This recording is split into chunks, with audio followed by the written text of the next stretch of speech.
तो अभी हमने टैक्स ऑन डिविडेंड पढ़ लिया है, फिर बात है टैक्स ऑन अनडिस्ट्रीब्यूटेड प्रॉफिट्स। अच्छा, अनडिस्ट्रीब्यूटेड प्रॉफिट वो होते हैं कि प्रॉफिट आप अर्न कर लेते हैं, ठीक है, और उसके ऊपर आप एप्लीकेबल रेट्स के हिसाब से टैक्स भी दे देते हैं, लेकिन वो प्रॉफिट जो है आप आगे फर्दर शेयर होल्डर्स में जो है डिस्ट्रीब्यूट नहीं करते। तो ये जो है इस पे भी जो है ना टैक्स लगा दिया गया है 2017 में। तो ये था tax shall be imposed at the rate 5% of its accounting profit. ये वर्ड जो है अकाउंटिंग प्रॉफिट, ये भी आपने याद रखना है कि एक अकाउंटिंग प्रॉफिट होता है, एक टैक्स प्रॉफिट होता है। इंशाल्लाह ताला जब मैं प्रैक्टिकली आपको पढ़ाऊंगा फिर आपको बताऊंगा कि जो आपने टैक्स जो है वो अगर आपको प्रॉफिट एंड लॉस गिवन हो तो उसके अंदर जो अकाउंटिंग प्रॉफिट होता है आपने टैक्स उस पर नहीं देना होता, आपने टैक्स प्रॉफिट अलग से कैलकुलेट करना होता है, ठीक है। अच्छा, इस केस में कह रहा है a tax shall be imposed at the rate of 5% of its accounting profit before tax on every public company। एक तो बात याद रखनी है कि ये पब्लिक कंपनी के लिए ये सेक्शन है। पब्लिक कंपनी क्या होती है, क्या पब्लिक कंपनी होती है? ऐसी कंपनी जो पब्लिक लिमिटेड होती है, प्राइवेट लिमिटेड होती है, एक सिर्फ लिमिटेड होती है। वो जो लिमिटेड कंपनीज होती हैं वही पब्लिक लिमिटेड कंपनीज होती है। और पब्लिक लिमिटेड कंपनीज में भी दो कैटेगरीज होती है, एक पब्लिक लिस्टेड कंपनी होती है और एक पब्लिक अनलिस्टेड कंपनी होती है। अच्छा, other than schedule bank are a मुदारबा, ठीक है, वो मुदारबा और शेड्यूल बैंक को उसने इसमें से एक्सक्लूड कर दिया है। That drives profit for a tax year but does not distribute at least 20% of its after tax profit with in 6 months of the end of tax year through cash, ठीक है। अगर एटलीस्ट उसका 20% अगले 6 महीने में वो डिस्ट्रीब्यूट नहीं करती तो इसका मतलब है कि उसने फंड्स उसने अपने पास रिटेन रखे हैं, तो उस पे भी उसको 5% टैक्स देना पड़ेगा।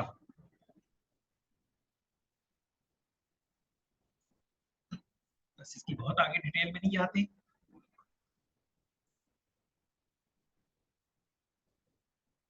उसके बाद हम आ जाते हैं सेक्शन 5AA में, वो है tax on return on investment in school.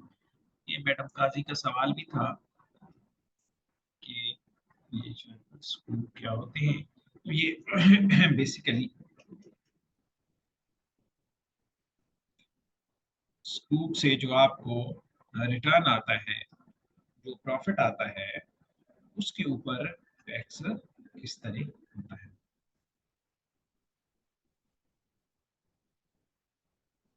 Subject to this ordinance, a tax shall be imposed at the rate specified in Division 3B of Part 1 of the first schedule. On every person who receives a return on investment in school from a specified special purpose vehicle. ये अभी मैंने थोड़ी देर पहले लफ्ज use किया था, अगर आपको याद हो तो स्पेशल पर्पस व्हीकल बनती हैं, थोड़ी देर पहले मैंने लफ्ज यूज किया था मैडम काजी, अब आपको मैं कुछ बता रहा था। जी सर, ये आपने लास्ट लेक्चर में भी यूज किया था और थोड़ी देर पहले भी आपने उसको ही रिपीट किया था जी, मैं सुकून के इस हवाले बात से। में जी मैं इसको इंशाल्लाह ताला इस कंसेप्ट को भी आपको बिल्कुल डिटेल में बताऊंगा, मुझे जब भी किसी वक्त टाइम मिलेगा तो मैं इसको इंशाल्लाह एक्सप्लेन करूंगा और क्लास के अंदर करूंगा, ठीक है। अच्छा, from a special purpose vehicle और अ कंपनी, जब आप स्कूप के ऊपर इन्वेस्टमेंट लेते हैं, आप सॉरी इन्वेस्टमेंट इन स्कूप के ऊपर आपको who receives a return on investment in scoop from a special purpose vehicle or a company, ठीक है। तो आपके ऊपर टैक्स लगता है अगर उसका आपने जो है प्रॉफिट सॉरी उसका अगर आपने टैक्स की कैलकुलेशन करनी है। The tax imposed under section one on a person who receives the return on investment support shall be computed by applying the relevant rate of tax to gross amount of return on investment. ये gross amount जो आपको मिल रही है उसके ऊपर आपने ये rate apply करना है. The section shall not apply to return on investment support that is exempt from tax under this article. ठीक है, तो कुछ ऐसे सूद हैं जिनको एग्जेम्पशन भी हो सकती है, बहुत सारी बेसिस हो सकती है, उसके ऊपर ये सेक्शन अप्लाई नहीं होगा. और इसका रेट हमें कहाँ से मिलेगा? इसका रेट का रेफरेंस हमें फर्स्ट कैजुअल का डिवीजन 3B के पार्ट 1 के अंदर ये हमें रेट मिल जाएगा. राइट, उसके बाद है tax on certain payments to non residents. अगर आप नॉन रेजिडेंट पर्संस को पेमेंट करते हैं, नॉन रेजिडेंट कौन होते हैं? अच्छा, यहाँ तक जो मैंने पढ़ाया है, मैं बेसिकली चीजों को थोड़ा सा ना बहुत ज्यादा डिटेल में नहीं जा रहा, यहाँ तक आपको मोटा मोटा समझ आ रहा है. बस इतना मैं चाह रहा हूँ कि ये वो सेक्शन है जिनमें बहुत गहराई में जाने की जरूरत नहीं जी.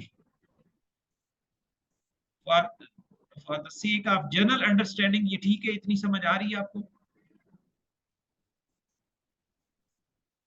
तो डीप मैं चाहता भी नहीं. अच्छा नहीं. अच्छा, नॉन रेजिडेंट पर्सन जो है ना, इसकी फर्दर हम इंशाल्लाह डेफिनेशन जो है वो भी आगे जाके देखेंगे. तो जनरली जो मैं अभी आपको बता रहा हूँ, ये इस बात पे बिल्कुल आपने पक्के नहीं हो जाना कि असलम साहब ने ये जो डेफिनेशन बताई है इसके अलावा कुछ नहीं है. इसके अलावा भी उसके अंदर प्रोविजंस मौजूद हैं जो इंशाल्लाह मैं जो है डिटेल में बताऊंगा. लेकिन रेजिडेंट पर्सन वो होता है जिसका पाकिस्तान में क्या 6 महीने से ज्यादा होता है, वो पाकिस्तान का रेजिडेंट पर्सन है. और जिस आदमी का पाकिस्तान से बाहर जो है, या पाकिस्तान से बाहर उसका जो है वो स्टे जो है 6 महीने से ज्यादा और पाकिस्तान में कम है, तो उसका स्टे, तो वो पाकिस्तान के टैक्सेशन के हवाले से वो नॉन रेजिडेंट पर्सन है, NRP है. तो लॉ के अंदर जो एग्जैक्ट डेज है वो 183 डेज है. कि अगर आपका 183 डेज 180 पे जाके आपका बनता है ना, तो 6 महीने, तो 183 डेज से अगर ज्यादा क्या आप पाकिस्तान में है तो आप रेजिडेंट हैं, और 183 से ज्यादा क्या आप किसी फॉरेन कंट्री में है तो फिर आप नॉन रेजिडेंट बन जाते हैं. ये जनरल डेफिनेशन आपने याद रखनी है, डिटेल में हम इसको बात करेंगे. अच्छा जी, subject to this ordinance tax shall be imposed at the rate specified in division 4 के अंदर है. फर्स्ट स्केड्यूल का डिवीजन 4 है. On every non-resident person who receives any Pakistani source royalty, fee for offshore digital services, fee for money transfer operation and card network services, payment gateway services, interbank financial telecommunication services, or fee for technical services. अगर कोई भी non resident आदमी है, वो पाकिस्तान में नहीं रहता, लेकिन पाकिस्तान से उसको पेमेंट जा रही है इन हेड्स के अंदर, बता दिया गया है, उसको कोई रॉयल्टी मिल रही है, उसको ऑफशोर डिजिटल सर्विसेज है उनकी फी मिल रही है, वो मनी ट्रांसफर ऑपरेशन की फी ले रहा है, जैसे ये वन लिंक वगैरह नहीं होते. ठीक है,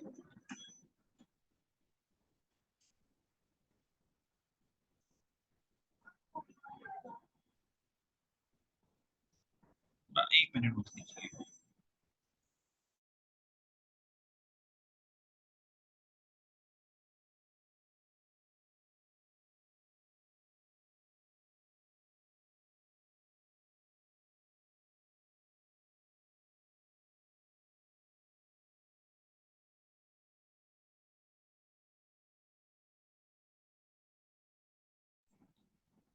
जी सॉरी, मैं आपको अर्ज कर रहा था कि उसको पाकिस्तान के अंदर से पेमेंट हो रही है, कोई मनी ट्रांसफर के ऑपरेशन वो यहाँ पे रन करता है, उसके कार्ड नेटवर्क सिस्टम है, जैसे ये वन लिंक के कार्ड नहीं होते, ये वीजा डेबिट कार्ड और ये सारी चीजें.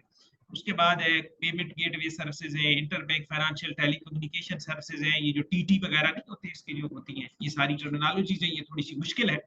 तो अगर इस तरह की पेमेंट उसको पाकिस्तान से जा रही है और वो पाकिस्तान के लिए वो नॉन रेजिडेंट है, तो उसका टैक्स काट के वो पेमेंट दी जाएगी उसको, उसके रेट्स यहाँ पे गिवन है. ठीक है. अच्छा, उसके बाद है the tax imposed under Section 1 on a non-resident person shall be computed by applying the relevant rate of tax to the gross amount of receipt mentioned in subsection 1. ठीक है, कि इस सेक्शन के अंदर जो दी गई ये वाली जो है वो उनकी ग्रास जो अमाउंट है उसके ऊपर दी जाएगी. उसके बाद इस सेक्शन में कुछ जो है वो एक्सक्लूजन्स भी हैं जो इनको हम नहीं डिस्कस करते. उसके बाद है tax on shipping and air transport income of non resident person. अगर कोई नॉन रेजिडेंट पर्सन है और उसकी इनकम एयर ट्रांसपोर्ट इनकम, जैसे कि ये सारी कंपनीज हैं जो हमारे यहाँ चल रही हैं एयरलाइंस, ये सारी नॉन रेजिडेंट हैं, पाकिस्तान से बाहर की हैं। तो इस तरह की अगर कोई सर्विसेज हैं तो फिर उसके ऊपर भी आपका टैक्स इस हिसाब से होगा। Subject to this ordinance the tax shall be imposed at the rate specified in division 5 of part 1 of the function every non-resident person carrying on the business of operating ships or aircrafts। ठीक है, कि अगर वो ship से या aircraft दोनों सूरतों में as the owner or charter thereof in respect of gross amount, उसने तरीकेकार बता दिए है कि वो ग्रास अमाउंट है। ठीक है, the gross amount receive or receivable in Pakistan the for carriage of passenger livestock mail, और उसने पूरा उसका एक अहाता कर दिया है। तो ठीक है, तो उसका भी जो कंपनीज यहाँ पे ऑपरेट कर रही हैं और वो नॉन रेजिडेंट है, पाकिस्तानी नहीं है, क्योंकि ये जो है कंपनी के सॉरी टैक्स के हवाले से कंपनी भी एक पर्सन है। ठीक है, नेचुरल पर्सन और आर्टिफिशियल पर्सन, यहाँ पे लफ्ज सिर्फ पर्सन यूज होता है, पर्सन में आपकी कंपनीज और आपके इंडिविजुअल सब शामिल होते हैं। Right ji. Tax on shipping of a resident person. In case of any resident person engaged in the business of shipping, a presumptive income tax shall be charged in the following manner। ठीक है, अगर कोई पाकिस्तानी है, resident person है और वो shipping के business में शामिल है, तो उसके भी रेट का एक तरीकाकार दिया गया है, डिटेल में दिया गया है। अच्छा, ये मैं इसलिए इन चीजों को बेसिकली स्किप कर रहा हूँ कि जनरली एक टैक्स कंसल्टेंट को इन चीजों से वास्ता नहीं पड़ता। किसी बहुत बड़ी टैक्स की जो फॉर्म है उसका वास्ता इन चीजों से पड़ता है, इस वजह से इन चीजों को मैं थोड़ा सा स्किप कर रहा हूँ। अच्छा, उसके बाद जनाब टैक्स है, tax on profit on debt. ठीक है, जो थोड़ी सी हमने कही शुरू में डिस्कस, ये ऐसी चीज है कि आपका हर रोज इससे वास्ता पड़ेगा, ये इसलिए मैं पूरा पढ़ने लगा हूँ कि ये जो tax on profit on debt है, ये हर छोटे से छोटे कंसल्टेंट, क्योंकि हर आदमी जो है इंडिविजुअल जो है उसका बैंक में कोई ना कोई अकाउंट होता है और वहां से उसको प्रॉफिट मिल रहा होता है, तो इससे आपका हर रोज वास्ता पड़ेगा। ठीक है, अच्छा, तो उस दिन में हम डिस्कस कर रहे थे प्रॉफिट ऑन डेट। तो जो मैंने आपको बताया था, जो आपने उधार दिया होता है उसके ऊपर आपको जो प्रॉफिट मिलता है वो प्रॉफिट ऑन डेट होता है। आपने बैंकों के अंदर पैसे रखे होते हैं, इसका मतलब है आपने बैंक को उधार दिया हुआ है, तो ये डेट है, और उसके ऊपर जब आपको प्रॉफिट मिलता है तो वो प्रॉफिट ऑन डेट कहलाता है।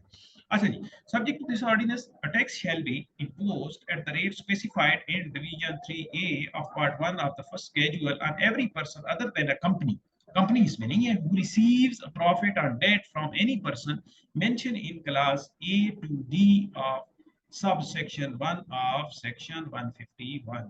तो अभी इस सेक्शन को समझने के लिए हम हमें सेक्शन 151 में भी जाना पड़ेगा। ठीक है, तो वहां पे उसने इसकी क्लासेस बता दी। The tax imposed under subsection 1 on a person other than a company who receives a profit on debt shall be computed by applying the relevant rate of tax to the gross amount of profit on debt। This section shall not apply to a profit on debt that is exempt from tax under this ordinance or exceeds 5 million rupees। ठीक है, ये इस section को restrict कर दिया गया है कि अगर आपका प्रॉफिट जो बैंकों से आप कमाते हैं 5 मिलियन 50 लाख से ज्यादा है, तो फिर जो है आप पे ये वाला सेक्शन अप्लाई नहीं होगा, फिर उसके लिए कोई और सेक्शन अप्लाई होता है। कोई सवाल किसी का यहाँ था?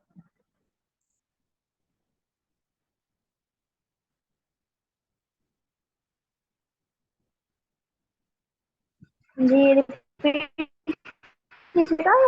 हाँ, क्या कहा? 5 मिलियन कह रहे थे?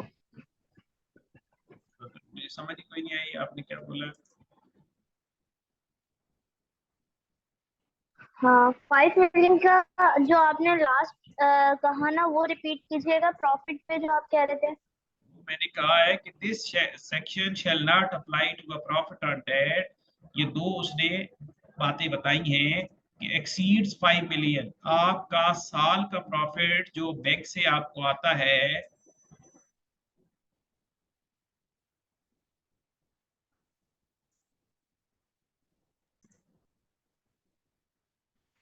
अच्छा जी,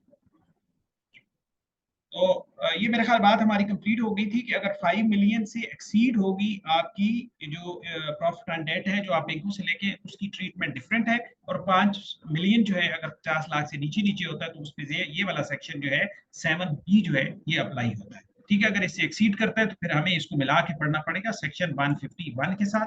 तो इंशाल्लाह जब उसको पढ़ेंगे तो फिर उसको देखेंगे। अच्छा जी, 2016 अच्छा में यानी कि मैंने बीच में इंटरप्ट किया। मैं ये कह रही थी यानी कि प्रॉफिट 5 मिलियन तक भी हो सकता है। अगर वो 5 मिलियन से एक्सीड करता है तो फिर उस पर टैक्स लगेगा।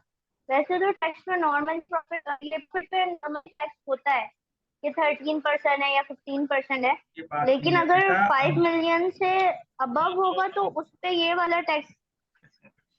आपको प्रॉफिट अगर बैंक से 1 रुपया भी मिल रहा है तो टैक्स तो जी उसके ऊपर भी लगता है। उसने बताया है जी कि ये जी। जो रेट्स है ना, ये जो रेट्स है ना डिवीजन 3 के अंदर पार्ट 1 और फर्स्ट स्केड्यूल के अंदर है, ये आपके प्रॉफिट 5 मिलियन तक अप्लाई होंगे। अगर आप 5 मिलियन पर एनम को क्रॉस कर जाएंगे तो ये वाले रेट्स अप्लाई नहीं होंगे, उसके लिए फर्दर एक अलग से ट्रीटमेंट है, बाद में बताऊंगा। ठीक है, अच्छा जी। उसके ठीक है। बाद ना उसके बाद ना एक टैक्स ऑन बिल्डर्स और डेवलपर्स के ऊपर है।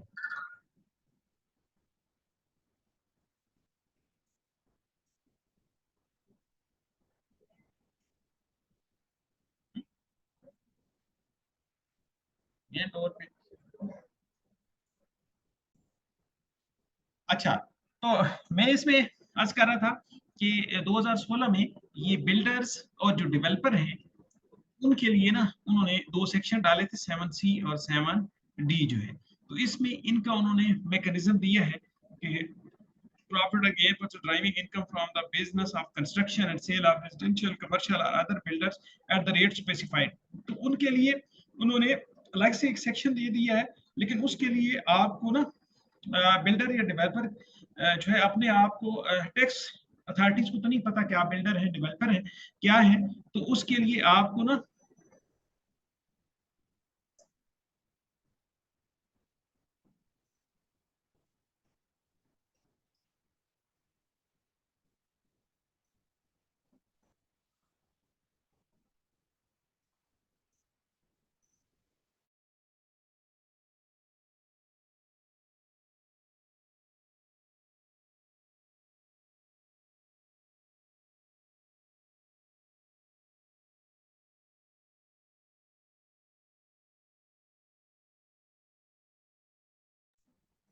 अच्छा जी, लेकिन उसके लिए मैं आपको अर्ज कर रहा था कि आपको टैक्स अथॉरिटीज को नहीं पता कि आप बिल्डर्स हैं डेवलपर हैं आप क्या हैं, तो उसके लिए आपको इसमें ना बेसिकली उन्होंने कुछ डेवलपर्स को और ये जो है ना बिल्डर्स उनको कुछ कंसेशन भी दी थी। तो इसके लिए आपको ना अप्रूवल लेनी पड़ती है। ये जब मैं पोर्टल कल परसों से आपको ना यानी अगले जो लेक्चर है उससे आपको तो ये सवाल आप मेरे से कीजिएगा तो मैं आपको बताऊंगा कि इसकी आपने अप्रूवल कहाँ से लेनी होती है। ठीक है, तो उसके बाद जो है आपको ये यूं समझिए कि ये एक फैसिलिटी है, ये एक रिलैक्सेशन है जो बिल्डर्स और डेवलपर्स को दी गई थी कि हमारी बेसिकली बिल्डर्स और डेवलपर्स की जो कैटेगरी है वो उसको बूस्ट करने के लिए। ठीक है, ये एक स्टेप था हुकूमत का। इसी तरह ये टैक्स ऑन डेवलपर्स भी है। ठीक है, तो उसकी उन्होंने डेफिनेशन भी बता दी कि business development and sale of residential commercial other plots at the rate specified. ठीक है, तो ये उसमें डेवलपर को उन्होंने किया है। अभी हमारे पास टाइम कितना रह गया। अच्छा, उसके बाद जनाब सेक्शन 7E इसका इसी साल ऐड हुआ है 2022 में, और इसकी बड़ी जनाब ना वो है डिस्कशन थी, इसको भी चैलेंज किया गया है। बड़ा लंबा सेक्शन है, इसको भी चैलेंज किया गया है सिंध हाई कोर्ट में भी और लाहौर हाई कोर्ट में। मामला सुप्रीम कोर्ट में है, सुप्रीम कोर्ट ने कह दिया है कि 50% जो है वो आप इसका जमा करा दें और 50% का डिसीजन पर बाद में होगा। अच्छा, ये 7E है क्या? For tax year 2022 and onwards a tax shall be imposed at the rate specified in division V 8C of part 1 of the first schedule on the income specified in the this section। अच्छा, ये किन लोगों पे लागू होता है? Resident person. सबसे पहले तो 7E लगने के लिए आपको रेजिडेंट पर्सन होना चाहिए। Shall be treated to have derived as income chargeable to tax under this section an amount equal to 5% of the fair market value of capital assets situated in Pakistan held on the last day of tax year excluding the following people। कह रहा है कि अगर आपने ये बड़ा under discussion है, इसको गौर से सुनिएगा, कोई सवाल हो तो आप जरूर मेरे से पूछिएगा। A resident person shall be treated to have derived an income chargeable to tax under this section an amount equal to 5% of fair market value of capital asset situated in Pakistan। अगर आपकी कोई property capital assets immovable property Pakistan में मौजूद है और साल के आखिरी दिन तक वो मौजूद है, तो उसकी जो फेयर मार्केट वैल्यू है, फेयर मार्केट वैल्यू डिटरमिन की हुई है एफबीआर ने, उसका 5% आपकी जो है वो इनकम जो है वो कंसिडर होगी। ये टैक्स नहीं है, ये इनकम चार्जेबल टू टैक्स है। ये कोई बात समझ आई है जो मैंने बात की है, बड़ा जोर लगा के मैंने बात की, यहां तक बात समझ आई?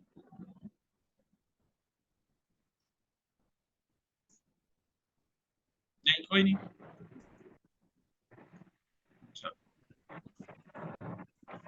नहीं, रिपीट कीजिएगा जरा। अच्छा, पहले तो बात ये है कि डीम्ड इनकम होती क्या है। डीम्ड का मतलब होता है जो एक्चुअल भाई इनकम नहीं है, आपकी इनकम समझ ली गई है, यही मतलब होता है ना डीम्ड। समझ लेना, तसव्वुर कर लेना। तो ये कह रहा है कि अगर आपके पास कोई एसेट है, इमूवेबल प्रॉपर्टी है, और आपके पास वो उस टैक्स ईयर के आखिरी साल तक, आखिरी दिन तक मौजूद है, मसलन 30 जून तक मौजूद है, तो ये तसव्वुर किया जाएगा कि वो आपका कैपिटल एसेट है और उसकी एक market value, sorry fair market value determine होगी जो एफबीआर के पास उसके रेट मौजूद होते हैं। ठीक है, उसका 5% आपकी समझा जाएगा कि आपकी इनकम है। मसलन आपके पास एक इमूवेबल प्रॉपर्टी है, कोई प्लाट है, ठीक है, प्लाट है, घर है, प्लाजा है, ठीक है, तो उसकी मैं कहता हूं कि फेयर मार्केट वैल्यू है 100 मिलियन। उस 100 मिलियन का 5% बन जाएगा 5 मिलियन। तो ये तस्वुर किया जाएगा कि आपने ये कैपिटल एसेट जो रखा हुआ है ना, इसके ऊपर 5 मिलियन आपको इनकम हो रही है। ये टैक्स नहीं है, अभी सिर्फ वो बात कर रहा है कि उसके ऊपर आपकी जो है इनकम कितनी है, वो तस्वुर किया जा रहा है, डीम्ड तस्वुर किया जा रहा है कि आप उसको होल्ड करने पे, क्योंकि एसेट जो होते हैं कैपिटल एसेट वो एप्रिशिएट होते हैं with the passage of time. तो इसलिए आपको ये तस्वुर किया गया कि आप इस पे 5 मिलियन कमा रहे हैं साल का। ठीक है, यहां तक बात की समझ आ गई? अच्छा, उसके बाद वो कह रहा है कि इसमें से ये चीजें जो है ना, ये अच्छा, ये चीजें उसमें आप एक्सक्लूड कर सकते हैं, ये चीजें एक्सक्लूडेड है। पहली चीज क्या है, one capital asset own by resident person. एक कैपिटल एसेट, घर है, प्लाट है, प्लाजा है, जो भी है, एक कैपिटल एसेट जो है ना, जो रेजिडेंट पर्सन है वो एक्सक्लूड है, उस पर ये वाला टैक्स नहीं लगेगा।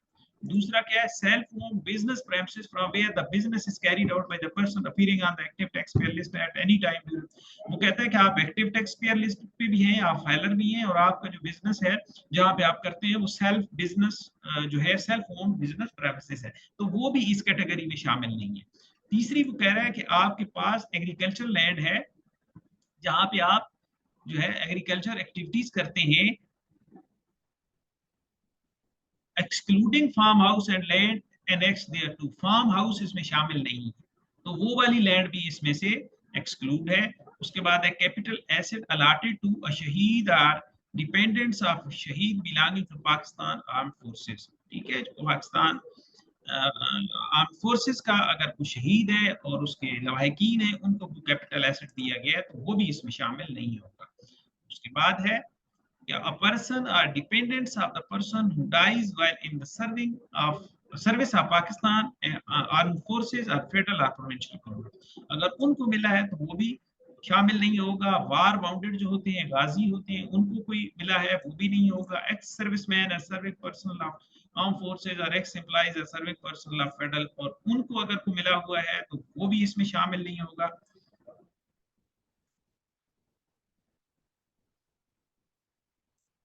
अच्छा जी, ए बी सी डी।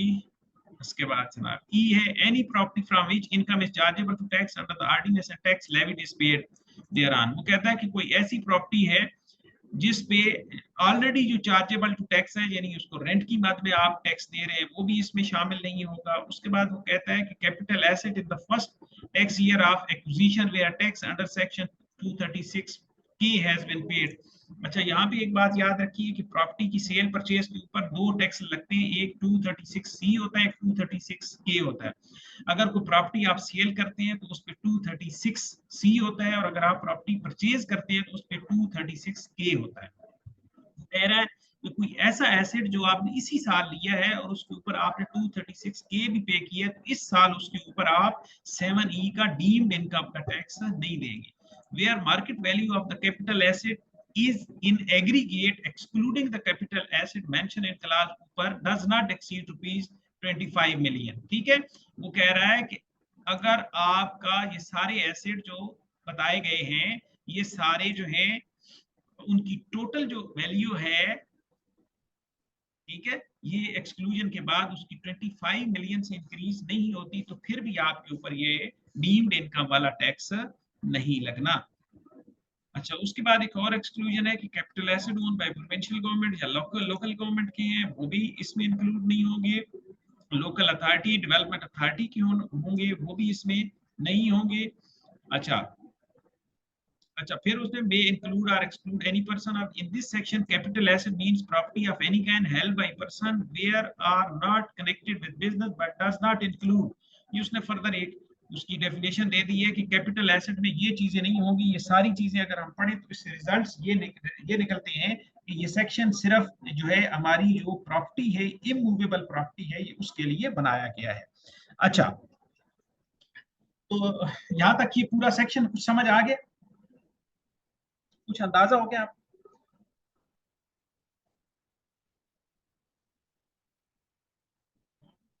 नहीं?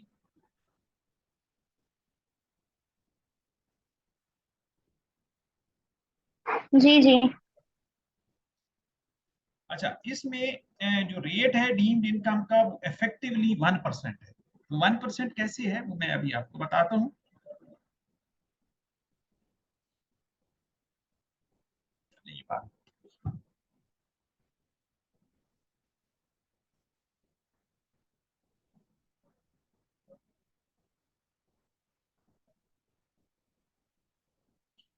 अच्छा जी, उसके बाद जी general provisions relating to the tax imposed under section this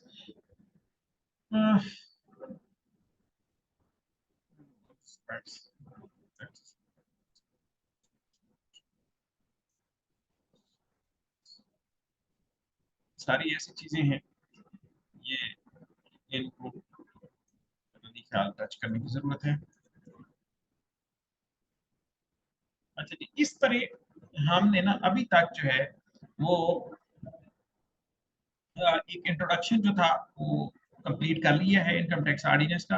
अभी हमारा जो है वो प्रैक्टिकल काम शुरू होने जा रहा है, और ये दो तीन चीजें हम पढ़ लेते हैं और फिर अब सैलरी से डायरेक्टली शुरू। टैक्सेबल इनकम क्या? Taxable income of person for tax year shall be the total income.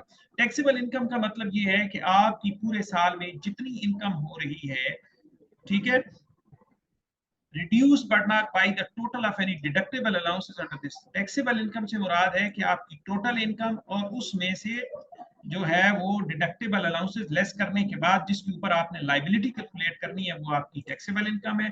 Total income ये है कि उसकी तमाम हेड से persons income under all heads of income for the year, वो आपकी टोटल इनकम है। और उस टोटल इनकम में से अगर आप डिडक्टेबल अलाउंसेस और एग्जेम्प्ट इनकम वगैरह लेस कर देते हैं तो वो आपकी टैक्सेबल इनकम बन जाती है। और सेक्शन 11 जो है वो आपका हेड ऑफ इनकम है। तो हेड ऑफ इनकम आपके 5 है, पहले मैंने आपको बताया था कि एक सैलरी है, एक इनकम फ्रॉम प्रॉपर्टी, एक इनकम फ्रॉम बिजनेस है, एक कैपिटल गेन है और एक इनकम फ्रॉम अदर सोर्सेज है। ये 5 आपकी हेड ऑफ इनकम है। इनको इंशाल्लाह वन बाय वन डिस्कस करेंगे। तो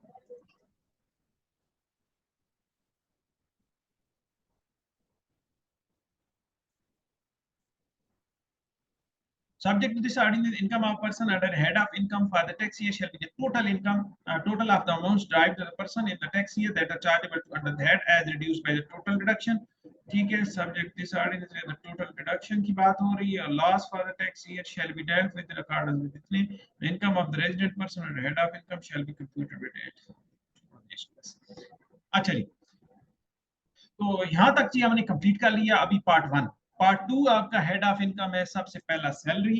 तो हम इंशाल्लाह ताला अगले लेक्चर में हम बात करेंगे सैलरी की, कि सैलरी की जो है वो टैक्स की कैलकुलेशन कैसे होती है, टैक्स लायबिलिटी कैसे कैलकुलेट करते हैं, और फिर उसको जाके अगर कोई हमारे पास रिटर्न सैलरी इंडिविजुअल की आ जाए तो उसको हमने जाके पोर्टल के अंदर उसको कैसे जो है वो इनपुट करनी है, कैसे कैलकुलेट करना है, और उससे पहले मैनुअल उसकी कैलकुलेशन कैसे करनी है, थोड़ी सी उसकी पहले थ्योरी पढ़ लेंगे, और उसके बाद इंशाल्लाह ताला हम सैलरी का जो है वो पढ़ेंगे. अभी हमारे पास 2 मिनट हैं. सेक्शन इसका 12, 13, 14 जो है होते हैं, और इसके जो है रूल्स भी हैं 3, 4, 5 है. तो ये सारे मैं इंशाल्लाह आपको पढ़ाऊंगा. तो अभी 2 मिनट हमारे पास हैं. अगर किसी का कोई सवाल है, आज मैं थोड़ा सा चीजों को ओवरलुक किया है, इंटेंशनली किया है, तो किसी का यहाँ तक कोई सवाल है तो आप पूछ सकते हैं. 12, 13 और 14 जो है ये सेक्शन सैलरी के हैं, और फिर 15 से जो है वो आपके शुरू हो जाते हैं इनकम फ्रॉम प्रॉफिट. फिर उसको हम इंशाल्लाह सैलरी के बाद पढ़ेंगे. तो यहाँ से आप सवाल कर सकते हैं. अभी आपकी इट्स योर टर्न नाउ. आप पूछ सकते हैं आज जो हमने पढ़ा है, या कोई और अगर इसके अलावा कोई सवाल है.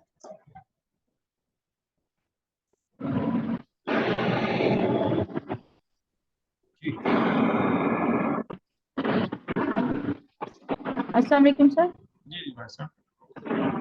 सर मेरा क्वेश्चन ये था कि सर जो हमने अब तक सेक्शंस जितने भी कवर किए हैं उनमें जिन पे सर ज्यादा जो है हमारी अंडरस्टैंडिंग जो है वो मतलब अच्छी होनी चाहिए, अगर आप सर एक दफा वो हमें थोड़ा सा बता दें ताकि हम जो है ना सैलरी पे आने से पहले उनको एक दफा बहुत अच्छी तरीके से खुद हम जो है पढ़ के आ जाए, ताकि हमारे लिए सैलरी में उसके प्रैक्टिकल करने में आसानी हो.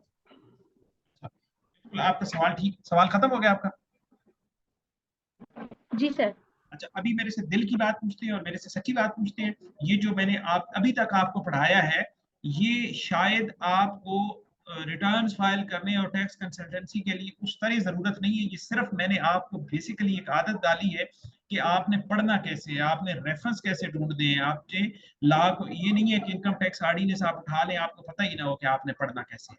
ठीक है, ये सिर्फ आपको जरा यूज टू करने के लिए, आपको थोड़ा सा वार्म अप करने के लिए, फेमिलियर करने के लिए था. ठीक है, तो एज सच इसकी बहुत ज्यादा इसको फोकस करने की जरूरत नहीं है. अगर अपने तौर पे ये सारे सेक्शन आप पढ़ लें तो उसके लिए फायदा ही है, आपका फायदा है. बहुत सारी आपकी अंडरस्टैंडिंग डेवलप हो जाएगी. तो अगले लेक्चर से हमारा थोड़ा सा स्टाइल भी डिफरेंट होगा, थोड़ी चीजें भी डिफरेंट होंगी.